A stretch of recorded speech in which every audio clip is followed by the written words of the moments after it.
Welcome to Men Talking Mindfulness with co-hosts John McCaskill and Will Schneider. Each week, we take an authentic dive into how mindfulness continually impacts our lives, deepens our relationships, and allows us to be emotionally alive. We filter all of our conversations through the man box, where we unpack how as men we are expected to act in society, how fighting the authentic human experience is exhausting and damaging, and how mindfulness can help. Now, on to the show.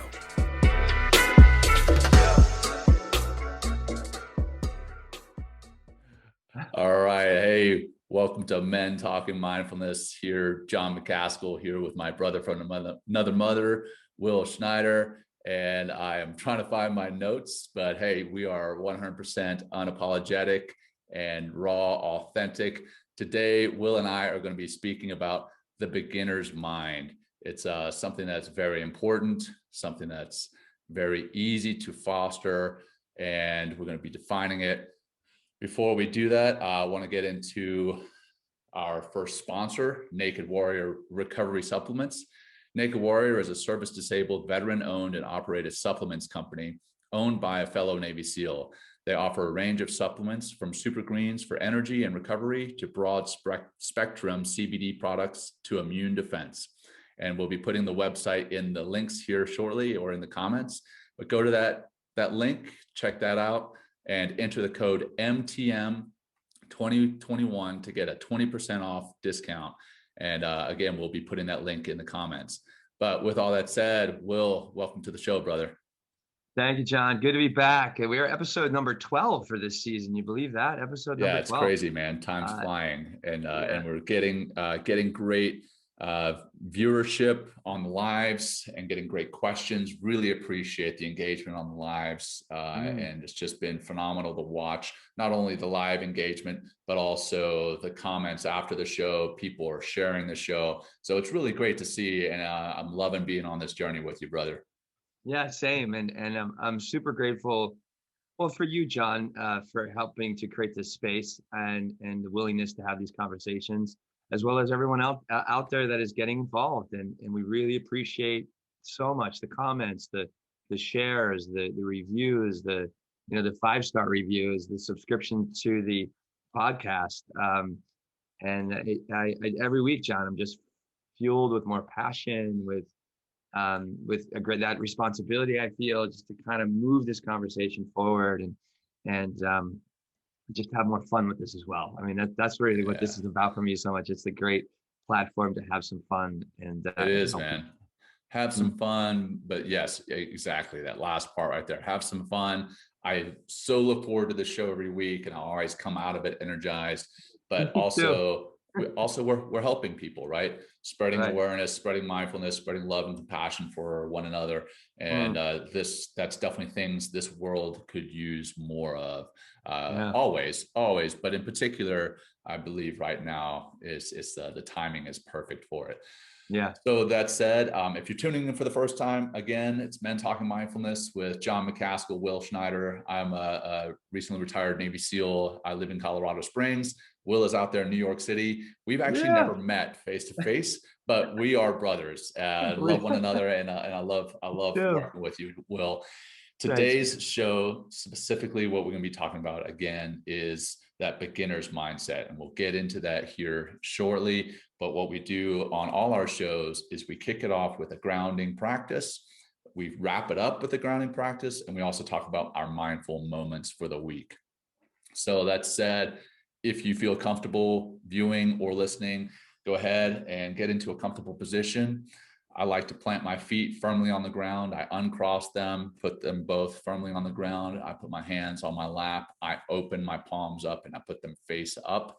That invites a feeling of vulnerability. I apparently need this practice for myself, calm myself down.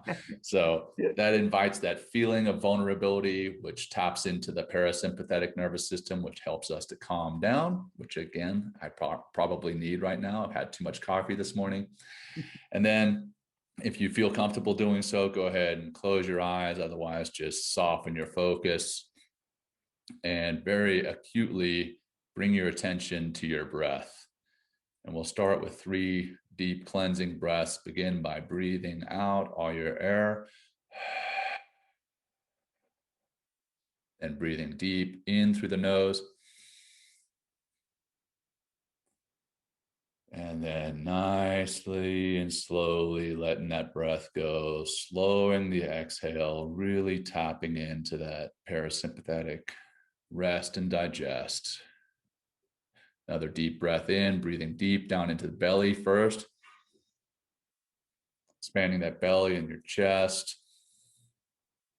And then nice and slow exhale, paying attention to the contracting of your belly and your chest as you breathe out, nice and slow. One more, deep in through your nose, down in your belly,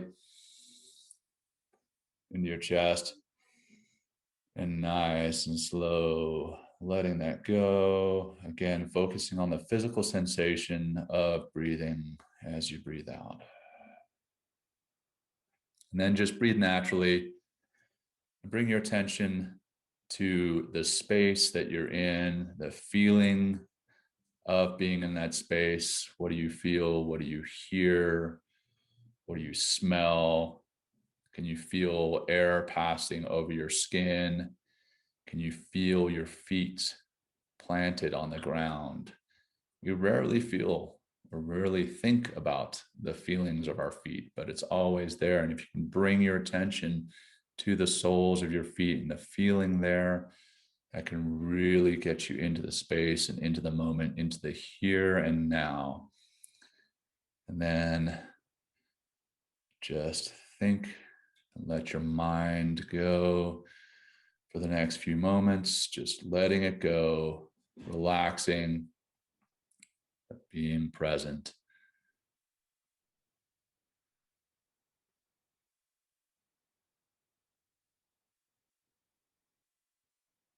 And then finally, let's wrap it up with one more deep cleansing breath. Begin by breathing out all your air. And breathe deep down into your belly through your nose. Deep, deep, deep. Hold it. And let it go as slowly as possible. Slow, slow, slow. Noticing the air passing your lips as you breathe out. And when you're ready and on your own time, go ahead and open your eyes or blink your eyes. Start to come out of the practice. And here we are. Bring yourself back into the space that you're in. Invite some movement back into your body. Will, thanks for letting me lead that, brother. Thanks for allowing me to ground. And thanks for this space again, man. No, same. It's good to be here again, John. I'm just bringing up the live feed here just so you can watch our comments come in for the show. For sure. But tell us about your mindfulness moment of the week, John. What do we got over there in Colorado Springs with all the snow? man, we had lots of snow, and there were plenty of mindful moments as I was starting to shovel that snow, as I was moving from the snow shovel. When I realized that wasn't going to do the job, I moved to the snow blower, and then realized pretty quickly that wasn't going to be able to do the job. So literally outside my garage door, there was probably 3 feet of snow there. So I wasn't able to move the cars out into the driveway until I got the snow blower out, cleared just the first like 10 or 15 feet outside there, and then realized that I have, I don't know, several hundred feet of driveway. I live out in the country, and the snow thrower wasn't going to cut it either. So I had a neighbor come over with a tractor and a plow, and he plowed my full driveway, and I was able to get out. But that does actually tie into my mindful moment of the week, and my mindful moment had to do with just that. I moved to the country, and our houses are fairly distant from one another, and I've never actually met any of our neighbors. Oh. and I felt pretty bad about it, and I was like, geez, I was feeling pretty bad about it last week. I even told my wife, hey, maybe we should just get some cards and go and put them in their mailboxes and let them know, hey, we're here in the neighborhood. We'd love to meet you guys, whatever. Lo and behold, the universe worked its magic, dumped on us as far as the snow. and I had to walk around. I had to walk over this like 6-foot heap of snow at the end of my driveway, walk out into the road, and then walk down the street to the guy that had the tractor. I'm like, hey, I know I've never met you before, but I am in desperate need of some help. I'm a rookie. I'm a rookie to these snowstorms. Could you come and plow my driveway? And sure enough, he did. And I was so appreciative of his help. And he was just super kind. And, you know, come back to some of our conversations in the past where we as men, we don't like to make friends. It's kind of difficult for us to say, say that again. We like to make friends, but it's difficult for us too, especially as we get older, as we get kind of more reclusive or more wrapped up around our jobs or whatever. Sorry, this is a really long mindful moment, but bottom line is I made friends with this guy. Not only did I make friends with him, he came and helped to plow my driveway. I offered to go and help to, clean his horse stalls for him. And we've talked several times since then. And he was actually he actually came down to my house and brought some kids' clothes that his kids have long since grown up and moved on. And he's like, oh, you guys have kids?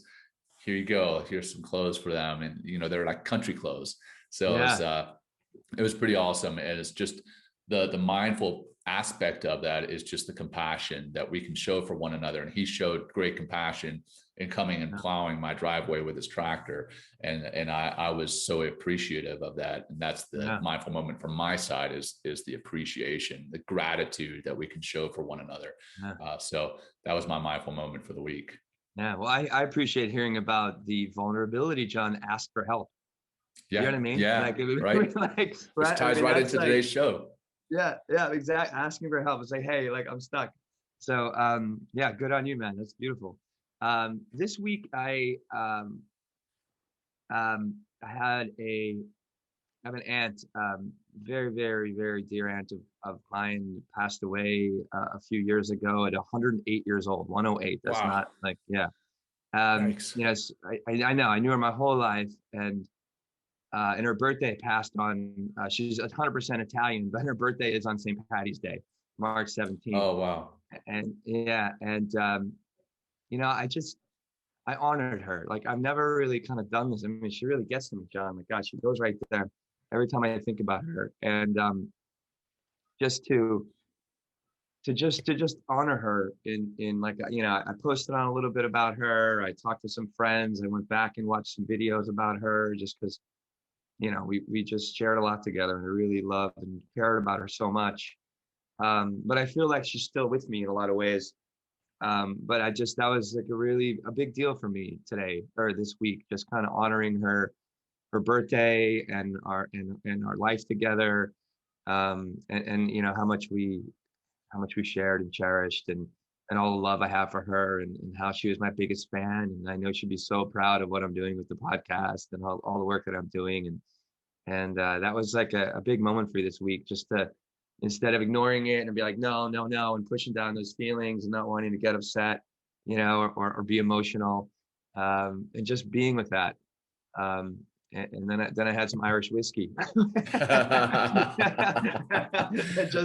went there, brother. It just went there. It's like, all right, I'm gonna go make it. So, hey, St. Patty's Day, man. St.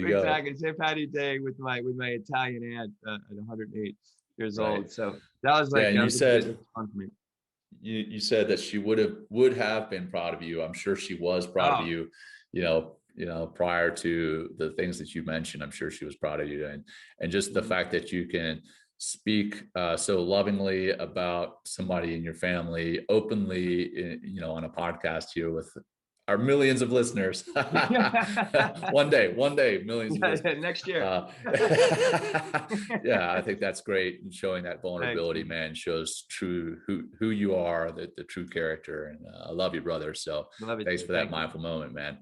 Thank you. Yeah. So, man, let's get into the beginner's mind, man. Beginner's mind. What is it? What's important about it? How can we foster it for individuals and for teams? and what the heck is it even? So, Yeah. man, I'll let you jump into, you're always the definition guy. So you want to jump in with a definition or Josh something is so, close you to know a what? Okay, definition? good. Yeah, I love. Well, you know what? I mean, so I like to go to the, the classics, like the sages that are great teachers of our humanity. And one of the great Zen master, but his last name is Suzuki. He says, oh, and I'm trying to find that in our notes here, John. Here he goes. He goes, um, well, yeah. So in Zen Buddhism, right? They have this definition of beginner's mind. It's called Shoshin, Shoshin, Shoshin, and it stands for beginner's mind and refers to having an attitude of openness, eagerness, and lack of preconceptions when studying a subject, even when studying at an advanced level, just as a beginner would. And and the master Suzuki says, in the beginner's mind, there are many possibilities. In the expert's mind, there are few. So I think I it's a love great way that. to I kind love of that. drop us into this, because I was in a meditation session earlier today with the male student, and I told him about the topic today. He's like, "What is that?"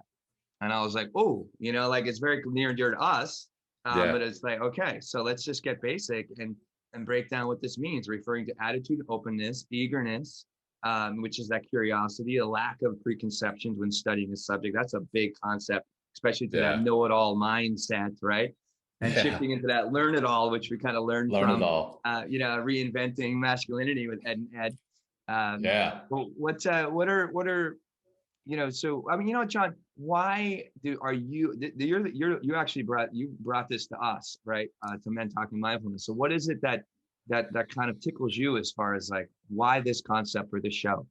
Yeah, man. Why? Well, I'll tell you that, in the military, specifically as a leader or designated leader, because there are leaders. We talked about this in leaders versus bosses. There's leaders throughout the rank, but as a designated leader by rank, there is a almost like a desire to never be seen as someone who doesn't know the answer.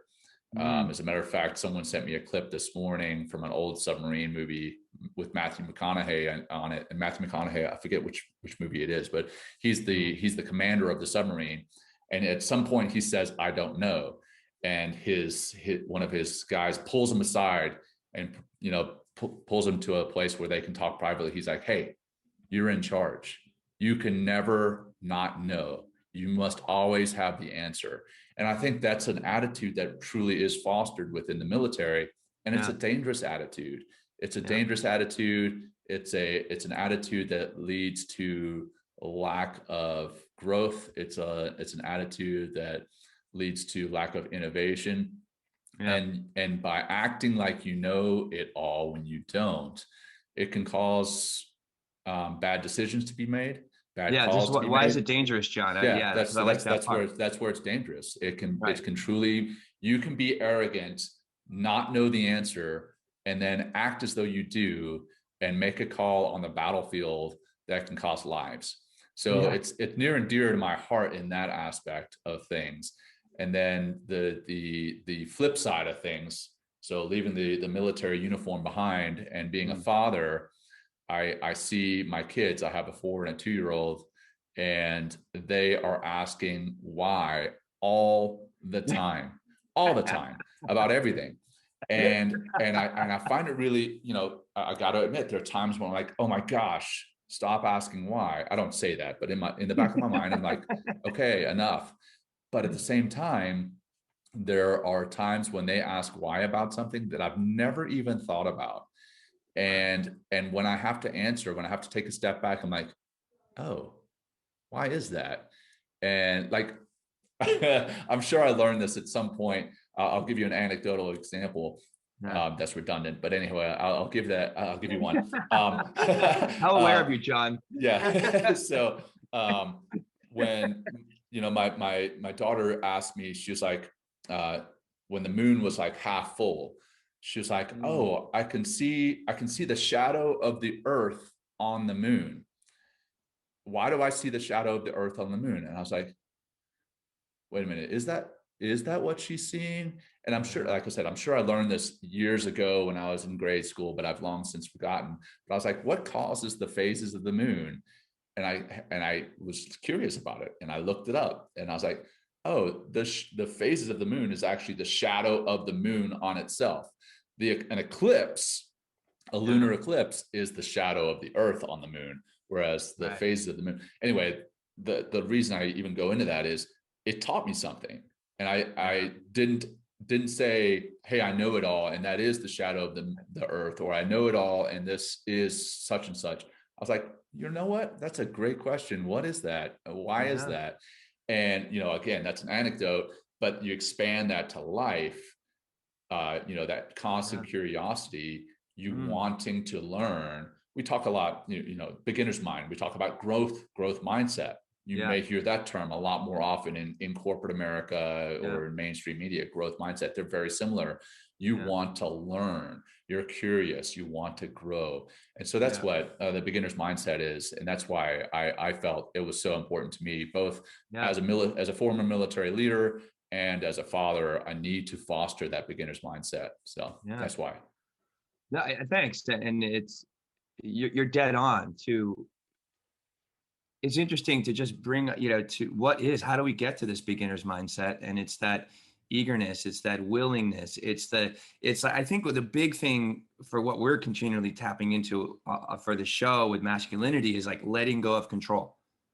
Like that's a big part of this, is just letting go of the know-it-all, which is part of that controlling system, or part of the elements or ingredients of being like master controller. Everything's got to be done the way I want it. And then just taking a step back, and instead of being this authoritarian in every situation or dictator, right, being the follower, being the student, stepping back and softening the mind, softening your attitude, softening your also the energy and emotions that kind of come with being in this constant state of wanting to control everything, and just taking a step back and taking a grander view.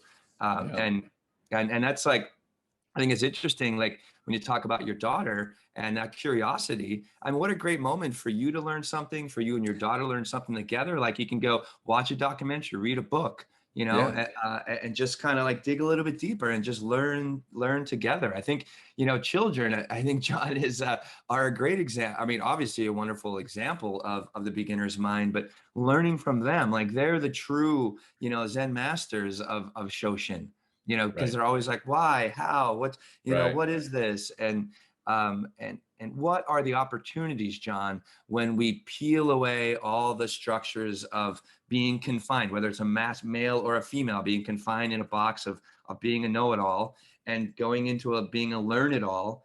Like, it's like, what are some of those qualities, John? Like, we have a nice little list here, but let's just kind of dive into those. I think it'd be a great way to kind of continue this conversation. Let's see. I'm scrolling through my notes too. Vulnerability. Right. We have openness, willingness. Keep going. So willingness, courage, curious humility, patience. Patience is a huge one for me. Again, I need to foster that. So that comes with practicing the mindfulness and meditation that we are obviously here to talk about.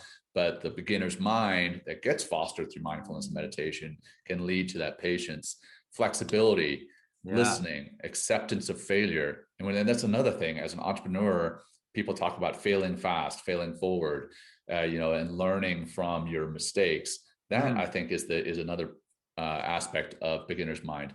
But then also being playful. And hey, to be playful, that's an aspect of enjoying life. So that's huge. And then wonderment. And I love that term, wonderment. Like or awe, right? A sense of awe. Like having a beginner's mind, or having a beginner's mind versus the other side of things, being that quote unquote expert. Yeah. Like you can, as an expert in everything, again, quote unquote, expert in everything, you can walk into probably like the Sistine Chapel and not be in awe, because you're like, whatever, I'm an expert on that. Whereas a beginner can walk into the Sistine Chapel or any other beautiful scene, or listen to a beautiful song and just be in awe of that. And I think that's something that we get less and less these days, is the the time and the opportunity to be in awe. And I think that that is a part of really living a fulfilling life, is having those moments of awe. Wow, this is beautiful. Wow, this tastes great. Wow, this, wow, just that wow, that wonderment. So I think that's important, man. Big one.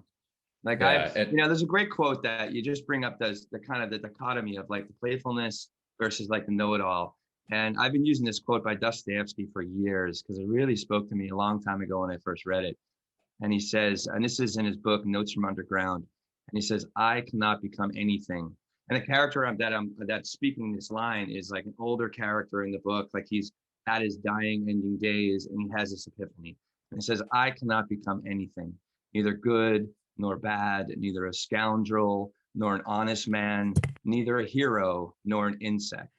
And now I am eking out my days in my corner, taunting myself with the bitter and entirely useless consolation that an intelligent man cannot seriously become anything, that only a fool can become something. Wow. And I know that's Dostoevsky. And I love that quote and that distinction between like the know-it-all, the intellect, right? And the guy's all confined and just holds their nose up to the world and versus like being the fool. And in order to get into like being the fool, that's where the playfulness comes in. That's where being courageous, which we talked about, courage requires heart, right? That's where the word courage comes from. The French and Latin root word for heart is cur, and stepping forward and just trying. And and I think an important part you brought up earlier, John, is forgetting about the results or what they should look like. I'm under the philosophy or under the mindset of there is no such thing as failure. Right. Actually, there is failure when you don't take whatever feedback you have from whatever thing that you do or attempt that you make. Right. It's failure if you don't take that feedback and try, recalculate, renavigate a little bit, fine tune, and then try again. Right. Get back up and try again. Like that's like another this could go for wanting to become more mindfulness, take on mindfulness practices.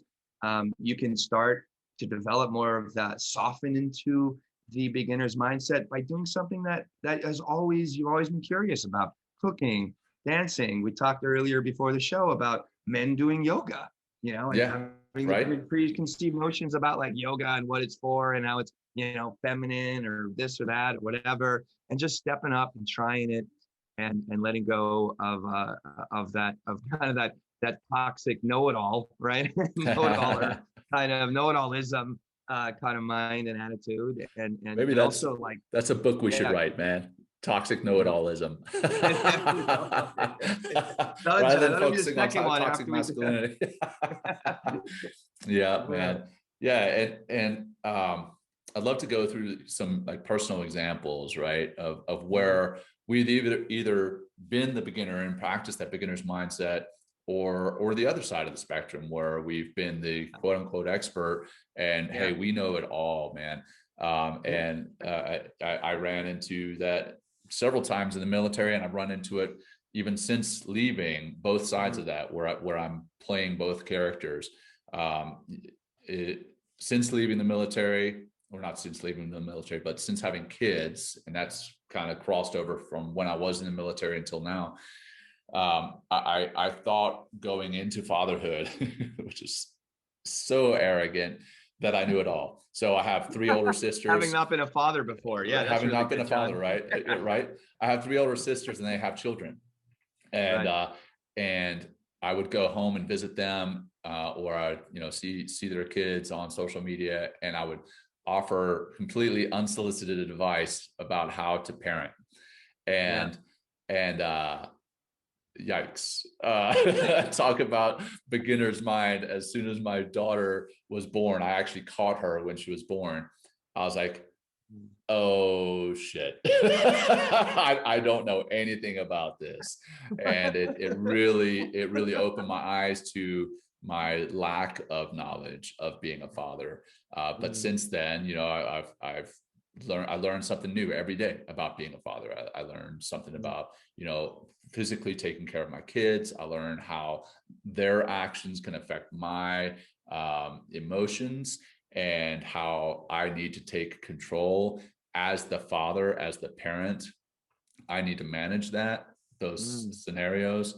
I learned something new every day there. So that's where I was somebody who considered himself an expert, even though I've never had kids. And what's funny is I run into those people all the time now on the other side of things. Like, okay, I am a father now, and I run into people who give me unsolicited advice, and I look at their lives. I'm like, you don't have kids. don't give me advice. Have a clue. So that's where I think I've been on both sides of that coin in the same, in the same aspect as a father in fatherhood. I've been on both sides of that. So that's an example for me. And I'm thankful that the beginner's mindset has taken over, because you need to have that beginner's mindset as a father, as a parent, learning something new every day about how to be better, how to be a better parent. So that's my personal example. Would you have one, actually, John? I'm curious, like, something from the military as well. I mean, maybe because like you've rose to like I guess one of the most highest ranks as a SEAL or something like that, a commander. I don't know if there's, but like, but obviously you are in a position where people are looking up to you, right? So what is it like to be in that position and then try, or maybe you failed miserably trying to learn something from somebody else? If you have, or you can come back to that, because I have examples too. Yeah, go through your examples. I thought it'd be nice to. Yeah. Okay. I just thought it'd be good, because it's like, because here you are in that leadership role, and also a very revered, I'd imagine, leadership role. And then how do you let go of that, and then try to learn something new? But I'll go, John. I have some great examples, and I think, as a teacher, yoga teacher here in New York, for a long time, and I say a long time because it's like, I've developed like, oh, I'm an awesome teacher, right? So sometimes I would I would step into other teachers' classes as a student, and I would hear myself, like, in my mind, like, as I'm practicing, like, just judging and criticizing, like, what they're saying, how they're saying it, what we're doing, why we're doing it, and then taking myself away from the opportunity from experience of another teacher, right? Because I'm in this confined, narrow view, and also just think of myself emotionally in that state, right? I'm that know-it-all, lots of I don't know what's the just a lot of attitude, in those moments. Arrogance. Instead of, what's that? Arrogance. Yeah, exactly. That's what it is. Nothing against you, brother, but that's what it is. That's what it is. Yeah. Arrogance. I've been there myself. Yeah, I was trying to find the word, just pure arrogance. Which, where does that take me? I come out of there probably still pissed off and judging that teacher, and then probably saying I'm never going to go back to their class again. Instead of like showing up and just trying to learn whatever they're trying to teach, and also give them the opportunity, even though being a more senior teacher than. These are, typically like younger teachers I'm talking about that maybe only have taught a couple years or don't have quite as much experience as I have, that I'm judging them. Another example, like in the yoga world, like I was actually asked to be part of a teacher training. So I'm part of a core of teacher trainers that are teaching a new group of students that sign up for the program. And, I just thought I was like this hot shit, and, and just like, just not good examples, John, of being the beginner mind, showing up, listening, being vulnerable, and being open, and all these characteristics that we talked about, being willingness to try, the flexibility, that listening. And again, my arrogance has really screwed me a lot in my life, John. Like, Yeah. I mean, you and me both. I've been trying to, but I'm glad I'm aware of it. And I'll give you another great example, John, of this is this show. Never done a podcast before, and I'm really accessing this from the beginner's mindset, and not trying to beat myself up too much when, last week, beginning show at the top of episode 11, right? This is a great example of, I kind of flubbed the beginning. I had a brain fart, and like I forgot like the name of the book, like, oh my God. And and what happened because of that? What happened? Nothing. Nobody cares. It actually Nobody was cares, great right? because in that moment, John, I got authentic. I'm like, I'm nervous, John, right? And Yeah, you're like, I can right. tell or something. And we just had, it just Hey, opens up the door to like a great you're a show. human Um, being. Yeah. Exactly. Yeah. Thank you for reminding me, John.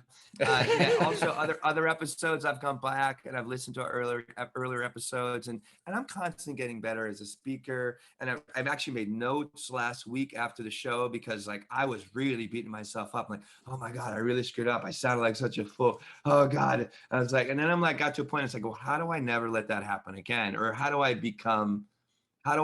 take the feedback? All right. And Yeah. what do I do with it? So I started, I started, I give you right here, John. I started making some notes about like, oh yeah. So, prepare, right? Just, what we did today, prepare.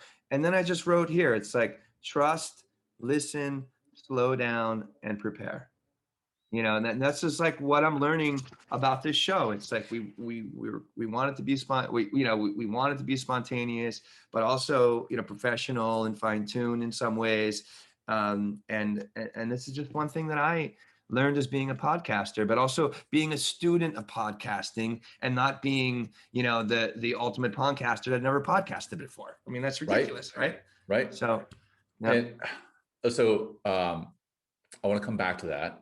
I want to come back to that, but I'll give you the example that I was thinking about for the military, and then I want to come back to being the perfect podcaster. Okay, so the military examples that I had both as a leader myself and that I had seen in other leaders in positions, I did see people claiming to know it all and not having the honestly the courage to be vulnerable and admit that they didn't. And I could see through that. I could see through that as an underling. I could see people saying, yeah, I got this. And then I could tell that they didn't. And I think when I did that same thing, when I acted like I knew it all, I'm sure my people could tell that I didn't. And that not only provided scenarios where I could have made dangerous calls or those leaders above me could have made dangerous calls, it, I believe, degraded the trust in the team. So, having the strength to admit that you don't know something, I believe opens up, it's that vulnerability and it authenticity that we talk so often about on this show. And that leads to more trust from your team. And ultimately that creates a better team. So I think that's very important. But I want to come back to the perfect podcaster. We may have some potential entrepreneurs listening, some potential podcasters who have never gotten started doing what they wanted to do, doing what they kind of had dreamed about doing because they wanted things to be perfect. And you'll never get there. You'll never get to a perfect show. You'll never get to the perfect audio. You'll never get to the perfect product. As an entrepreneur, you'll hear people talk about the minimum viable product, and you put that out there and then iterate on that and make changes to make it better, right? And if you never put out an MVP, that minimum viable product, you will never put anything out. And if you wait until that MVP is perfect, you will never put anything out. They talk in the entrepreneurial space about you should be a little embarrassed about your MVP. I remember the first time I put out an audio meditation, it was atrocious. It was atrocious. Like I went back and listened John, to it. It was probably not that bad. Exactly. I went back and listened to it. Post that later after the thing. Post it. Why not? I will. But anyway, I will. I'm just saying. I'll share it. And afterwards, I was like, "Damn, that sucked." But then people provided feedback. They're like, "Hey, maybe you can change this. Maybe you can change that," and it got better. It got better. And if I hadn't ever had that beginner's mindset, hey, okay, you know what? I freaking know everything. This is a perfect podcast, or this is a perfect audio meditation. Don't give me any feedback. But I listened to the feedback and I grew from it and I became better from it. And my product, the audio meditations, became better after it. So that's great that's point. Let me just I want to say also that not just the but the willingness to ask for feedback. Like this is that's a huge, talk about growth mindset. It's that willingness to say like, hey, can you take a look at this for me? Because it Mhm. obviously is somebody you trust, someone that you trust and that will give you like honest feedback. I mean, so you got to be aware of who you're asking for feedback from, not somebody that's like, to say it again, toxic or something. Um, but that's like that's very big of you as well, John.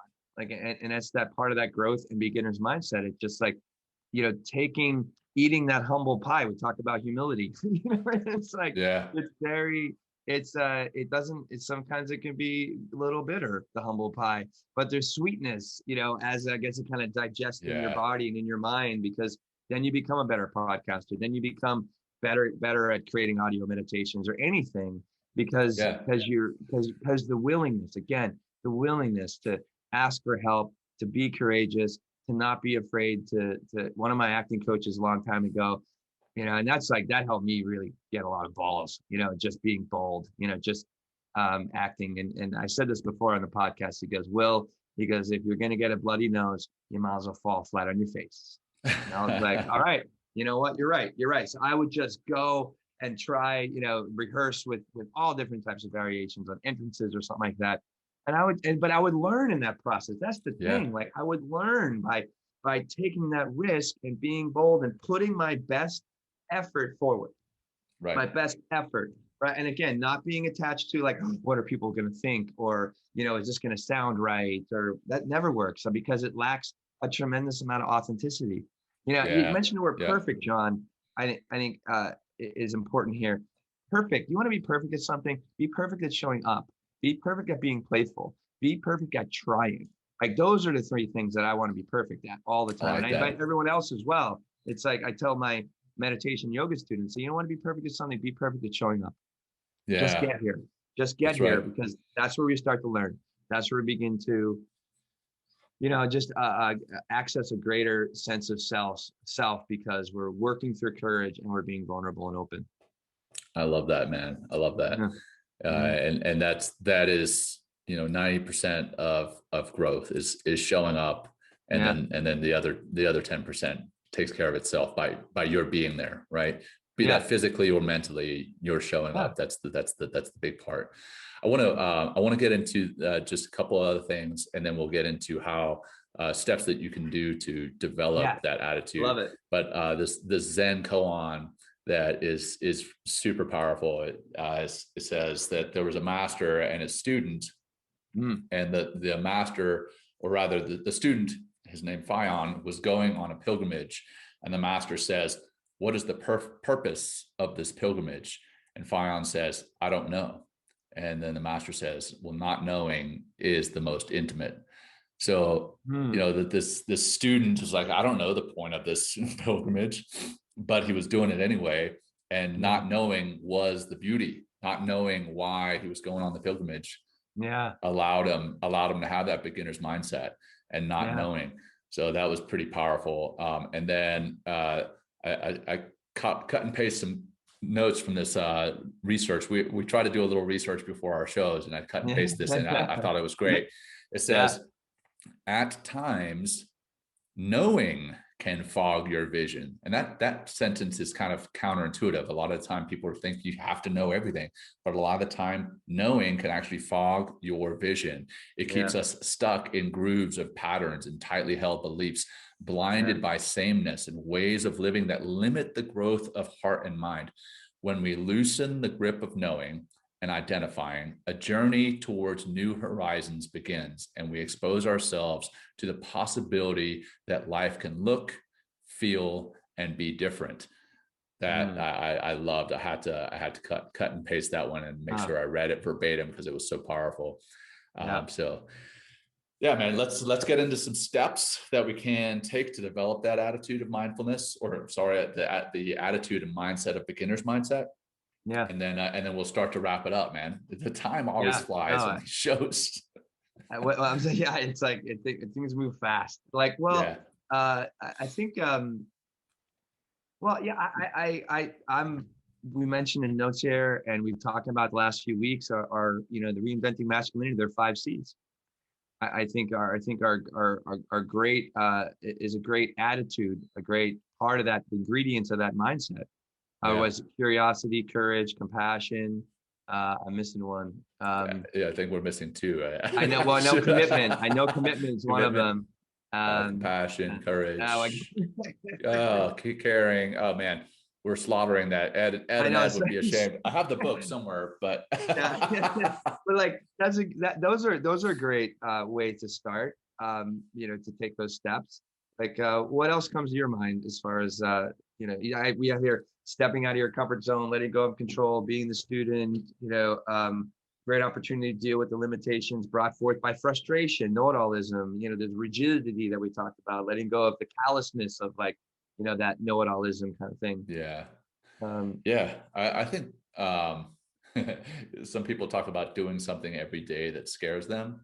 yeah. And Wow. Yes. that, doing something every day that scares you doesn't mean like, going skydiving necessarily. Sure, if that's your cup of tea, that's hey, more power to you. But doing something that scares you every day is, hey, jumping on a podcast, right?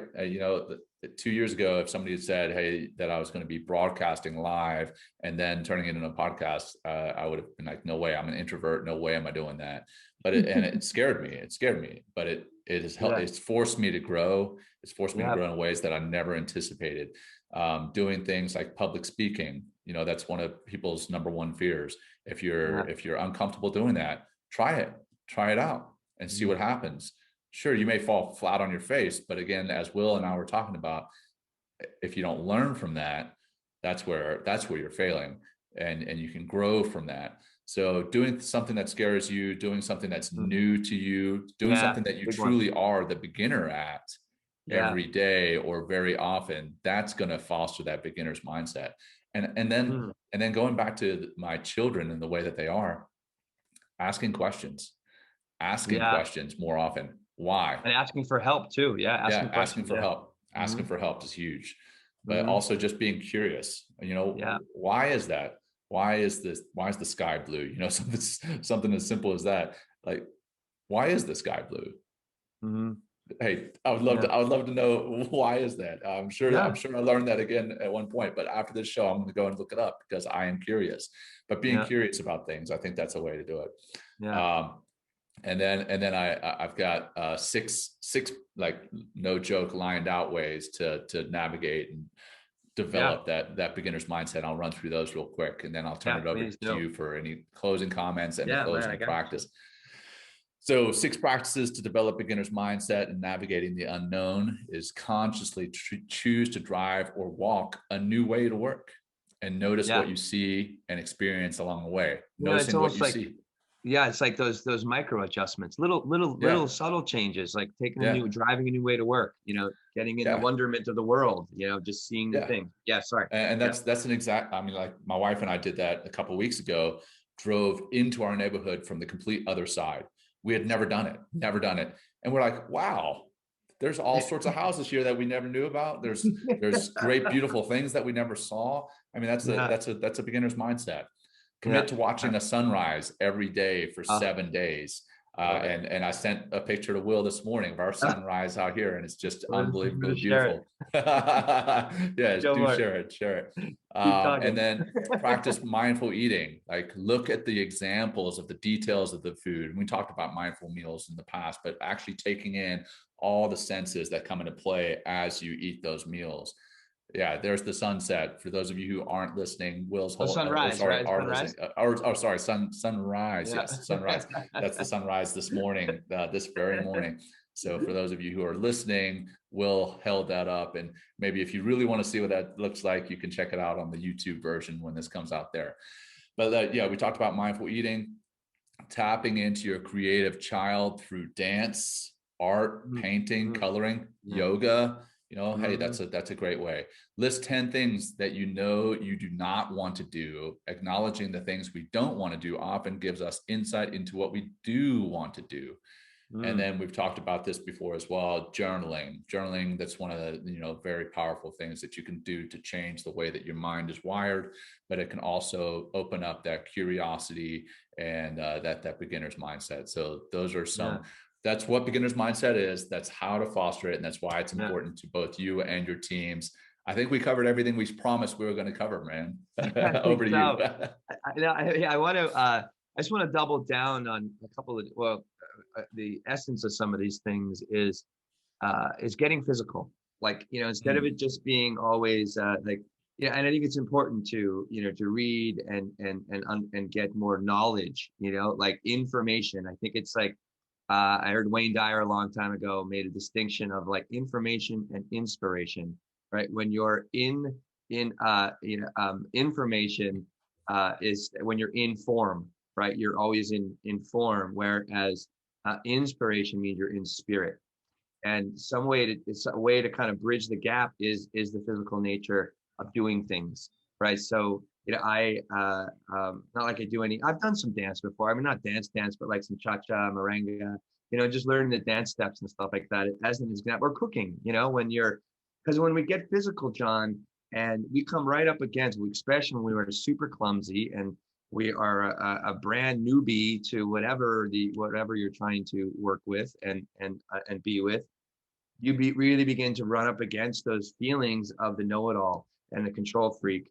And that's where you can get to be aware of those feelings, right? Brought up through a physical experience, and then you can become more aware, and that'll help you become a better student, a better beginner, because you'll be aware of whatever those emotions like frustration or anxiousness or that arrogance or anxiety, because that's going to be part of this path as well. Is not just like, oh, I'm going to be a great beginner. I'm going to like, I like to think of when I tell my students in class, it's like we're stepping into the sandbox. I used to love going to the sandbox when I was a kid. You just play and you wreck stuff, you build stuff, right? It's super fun, right? So I call it like the sandbox theory. So it's like we come in, we step in, we play, we do the best we can. So we're intentional, right? It's not we're flopping around. Our intention is to do the best we can. Again, being perfect at trying, and the results don't matter, because what matters is that you put your best effort forth. And that's always going to give you some sort of results and feedback. And then it's like, but the joy that comes with trying, last thing I'll say is like, I did my very first audition for theater, or I think it was for a TV production. This is back when I lived back in Philadelphia. And it was horrible, John. It was absolutely horrible. I mean, I was so nervous going in, right? I had this resume and headshot, and it was an improv audition. And, I was new, and I put down, I have a German accent, an English accent. So I'm going through this improv. They're like, oh, can you do it in an English accent? And I was like, oh, sure I can, right? And I just moving through this freaking audition with this like terrible, right? In the beginning, in the middle of this, like me trying, they're like, hey, what accent is that? I'm like, oh, it's British accent. Oh my God. I was like mortified I was like, oh, hot, and I was sweaty. But when I walked out of that room, John, I was like, it is never going to get worse than that. Like, that is the worst audition I will ever have. And I felt triumphant getting the other side. I had such a great, it was a terrible experience in it, but the rewards outside, it's like, I learned something. Right. And now I can go forward with that knowledge. And you lived through that moment. You lived through it. Thank you, John. I'm still here. Right. Yeah, I'm still here. Yep. And it's it's maybe a better podcaster. Yeah, for sure, man. For sure. Hey, and one thing, before you start your practice or the grounding practice, for those who are watching and have never done a meditation, have never done a grounding practice or mindful practice of any sort, try it out. Yeah. See how you feel. Go into it with that beginner's mindset and really be curious about the practice, be curious about what happens mentally, physically, emotionally, just in the short practice that Will is going to lead. I encourage you to jump into it with a beginner's mindset. Be curious, asking why, asking how, asking what happens afterwards. So I'll turn it over to you with that. Well, boy, that's like, is it my turn? Pressure. What am I doing now, John? No pressure. What am I doing? I better not screw this up. I'm just kidding. Awesome, guys. All right.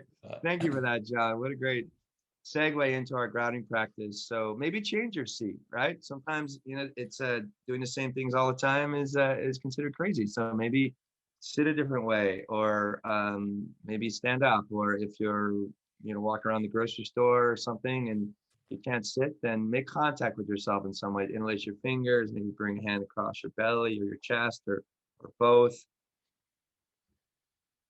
Exhale your breath out. We'll just keep it real simple. I just want you to feel yourself sitting here and breathe deeply in.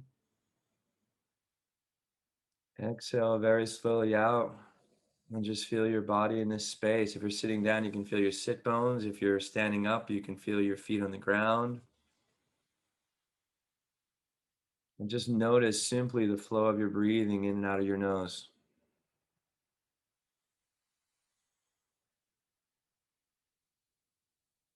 Developing the skills of breath, and just see if you can slow it down and make it a little deeper. And just simply notice your breath.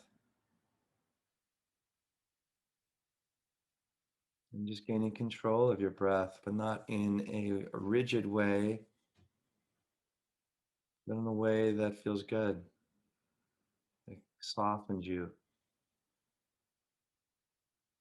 that allows you to be present.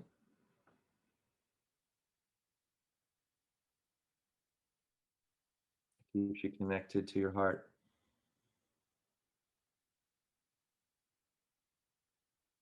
And that willingness to try.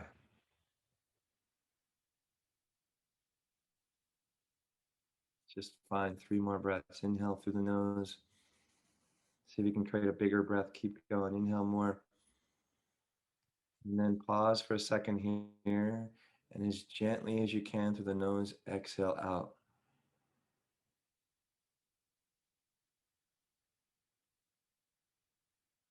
Couple more. Inhale bigger. Can you feel the belly drop, or the breath drop into your pelvis and expand into your chest and lift up the very top of your chest? And then very consciously breathe as softly as you can out.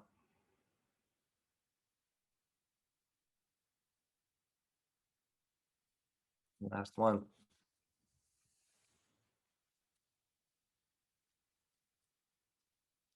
Off the exhale.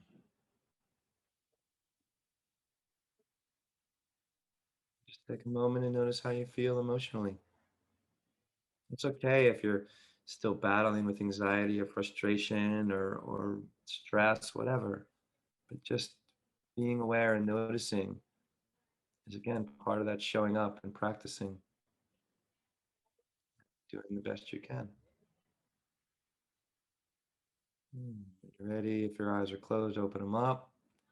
Take a moment and thank yourself for practicing. Oh, and John, thank you for this. This has been, wasn't sure what was going to happen today, but this has been, wow, really inspiring, John. Same here, man. But thank you for this. This is great. Yeah. Yeah, my pleasure. My pleasure. Always appreciate the space. Always appreciate the discussion and the energy that I walk away with. So thank you for this. And for our viewers, our listeners, please share the show, share the podcast, share the fact that we do this on LinkedIn Live on Fridays. And please, if you can, give us a review on the platforms where you can. Give us a review, give us a rating, give us some feedback. Again, as we talk about being that beginner's mindset, we want to make this better every time. So if there's feedback that you have, we want that feedback. We want to hear it. We're beginners. Yeah, exactly. And we always John, will be. I didn't realize that someone asked me, it's like, hey, how do I leave a review on podcast? And I was like, oh, right. So if you go to show, right? If you go to our show, go to Mind Talking Mindfulness. If you click go to show and then scroll at the bottom and click write a review, there it is. There it is. So, there it is. Yeah, I think that's on Apple. I don't know if you can leave it on the other platforms, but hey, listen on the other platforms too. But yeah, if you're on Apple and you can give us a review, 5-star rating, or hey, just give us a share it with those who need to hear these messages. That's what's important. We don't do it for any money. It's a hobby, and we really enjoy it, but we're just doing it to share the message so that we can help others live happier, healthier, more fulfilling lives. So thanks for tuning in. If you tuned in live today, and Will and I will be jumping on the LinkedIn and the Facebook later to reply to any comments or questions that were made. Thank you for the engagement. We appreciate you being here with us. And that is a wrap.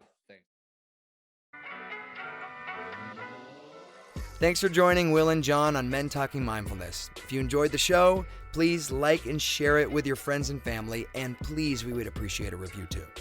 Until next time, this has been Men Talking Mindfulness. Thanks for showing up.